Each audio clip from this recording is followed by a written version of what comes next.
جس آدمی نے دنیا میں زیادہ کام کرنا ہے نا، زیادہ تو نہیں کہہ سکتے، علمی کام جس نے کرنا ہے دنیا میں، علمی کام جس نے علمی کام دنیا میں بھائی صفی آپ بیان کے بعد مجھ سے ملیں، کچھ چیزیں فوراً پارسل کرنی پڑتی ہیں، وہ دماغ سے رہ گئیں تو پھر وہ رہ جاتی ہیں، تو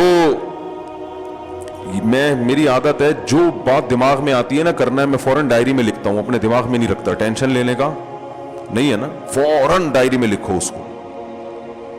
تو ابھی ان کو دیکھ کے مجھے کام یاد آیا، ڈائری جیب میں اس وقت ہوتی نہیں ہے تو وہ پارسل کر دو، سمجھ رہے؟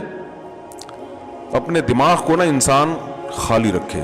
ہم لوگوں نے اپنے دماغ میں اتنے ساری چیزیں ٹھوس رکھی ہیں کہ یہ بھی کرنا ہے، وہ بھی کرنا ہے، فلانا بھی کرنا ہے، یہ بھی کرنا ہے، وہ بھی، اس کو پیسے دینے، اس سے پیسے لینے، تو اس کا نتیجہ یہ نکلتا ہے کہ جو بڑے اہم کام ہے نا کرنے کے لیے، ان کے لیے دماغ فارغ نہیں ہوتا، سمجھ رہے؟ فارغ ہی نہیں، اتنی کچا کچ کھچڑی دماغ میں، جیسے دیگ میں چاول ہوتے ہیں نا کھچڑی، ایسے دماغ میں 100 قسم کے کام ٹھسے ہوئے ہیں۔ حضرت حکیم الامہ مولانا شرف علی تھانوی رحمہ اللہ تعالی ایک دن صبح فجر کی نماز کے بعد چہل قدمی کرتے تھے اور ذکر بھی کرتے تھے، تو حضرت نے ذکر روک کے ڈائری نکالی، کچھ لکھ لیا اور جیب میں ڈال دی وہ ڈائری۔ کسی نے پوچھا اتنی کیا پھرتی، ذکر کر رہے ہیں اتنے دھیان سے، اور فرمایا کہ میرا دل اس وقت اللہ کی طرف مشغول ہے۔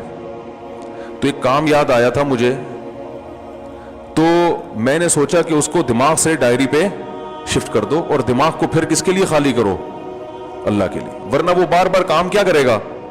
پریشان۔ سمجھ رہے ہیں کہ نہیں سمجھ رہے؟ تو خاندانی لوگوں کی ایسی زندگی ہوتی ہے کہ اللہ کے یاد سے غفلت نہ ہو بھائی، وہ اپنے دماغ کو تو ادھر کے لیے رکھو نا، کام تو ہوتے ہی رہیں گے، تو اس کو ڈائری کو ٹینشن میں ڈالو، صحیح نا؟